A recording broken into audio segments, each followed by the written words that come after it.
He said what? Lila Cartwright marvelled at the complete and utter arrogance of that man. It was quite impressive, actually, the way Rhys Aubrey thought that making people cry was acceptable behaviour.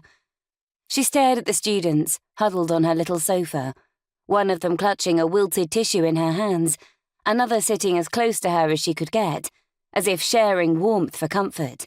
The boy, Devon, sitting on the sofa, had wrapped his hands around her delicate teacup so tightly that she was mentally scoping out the first aid box in her bottom drawer in case it cracked under the pressure.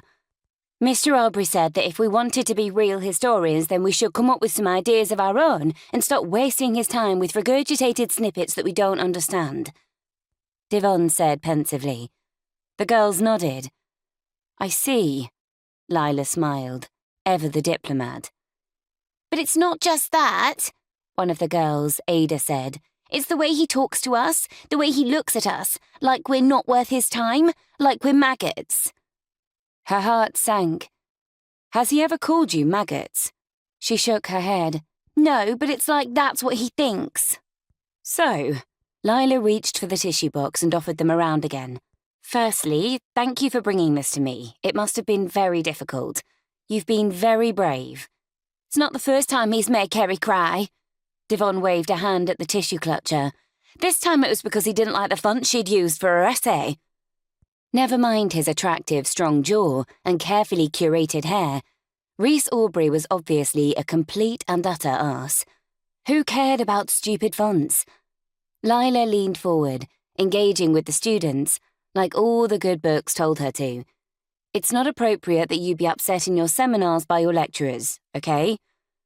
The students exchanged watery, relieved glances. Although she desperately wanted to help, she was mentally rearranging her afternoon to ensure she got the work she was actually paid for done. It served Lila right. If she didn't want people coming into her office and offloading their issues onto her, then she shouldn't make it so damned inviting. She didn't need to throw cushions on the sofa and chairs, or have a teapot with freshly brewed tea and china cups and saucers on the little coffee table. The tempting smell of chocolate chip cookies that she kept in a little tin box didn't make her office any less appealing. She shouldn't moan. This was her job. Kind of.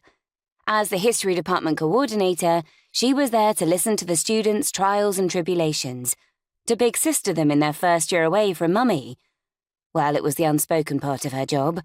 Lila's job description didn't technically cover dealing with students, but how could she not, when they appeared in her office stressed and in tears because of how one of her colleagues, one of her lecturers, had treated them in a seminar. Lila dredged up the memory of the HR training course she'd been on earlier in the year.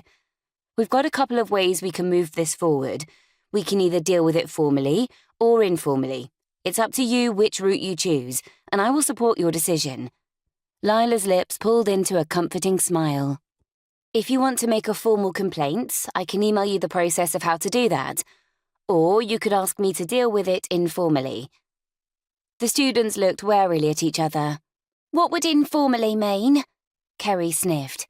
Lila hesitated, keeping her smile in place. This was the thing. She was full of spontaneous ideas without much to back them up. Like the time she signed up for a charity bike ride, forgetting that she did not actually know how to ride a bike, but it had seemed such a worthy cause. Or the time that she made her friends traipse to Hay-on-Wye for the book festival without booking any accommodation, and they had ended up staying in a horrendously expensive suite in a very romantic country hotel just outside of Bilth Wells.